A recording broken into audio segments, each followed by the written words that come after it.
Kuna nguvu aina 5 ambazo binadamu yoyote, haijalishi anatokea wapi, anaishi wapi, anatakiwa kuzitambua ili afanikiwe katika maisha yake. Ni lazima hizo nguvu aina 5 awe nazo, aidha awe nazo yeye au atafute mtu ambaye yuko na hizo nguvu ili yeye azitumie katika maisha yake akafanikiwa.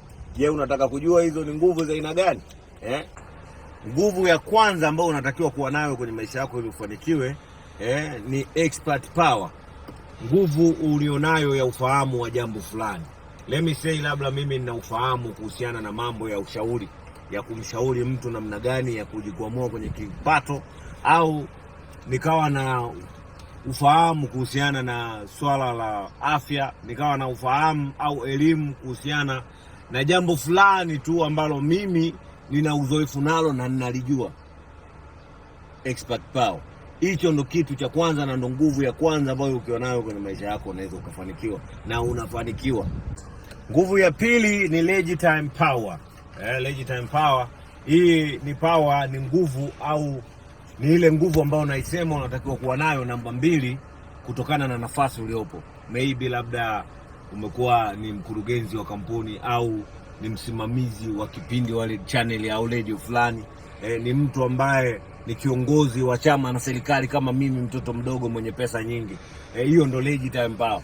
Anyway, nimeshaanza kuchoka kwenye masuala ya kuwa motivation wa kuelekeza. Nyinyi najua hamtaki haya masuala.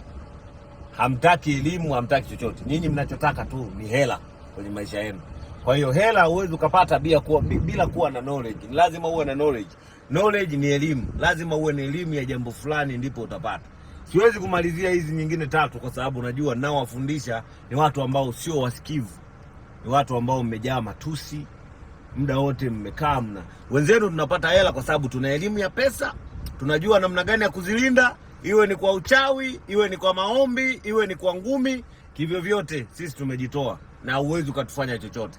Kwa hiyo mwanangu, all in all, hata ukiwa na elimu ya kila kitu, nikakuelekeza kwamba 1 2 3 4 5 bila kuchukua maamuzi, bila kupambana, bila kuamka hapo ulipo ukatoka ukaenda sehemu nyingine kupambana, ukawa umeng'ang'ania huko hapo kwenu kafala. Hebu toka hapo ulipo. Umekaa unanisikiliza eti unajifanya na wewe unataka elimu. Unataka elimu gani? Wewe unachotaka ni hela kenge wewe. Tafuta hela, hela ndio unachotakiwa. Ukishakuwa na hela, elimu unaipata bure kabisa, inakufuata ukiwa umetulia. Kwa mfano kama mimi hizo elimu nazipata nikiwa niko mtaani. Niko na mpunga, nimekaa niko na watoto wazuri, bebes. Tunaita bebes, unajua ukiwa una hela bebes hazikai mbali na wewe. You know? Tafuteni hela watoto wadogo. Mtoto mdogo mwenye pesa nyingi naambia tafuteni hela. Mimi nishachoka bwana. Naelekeza watu ambao waelekezeki.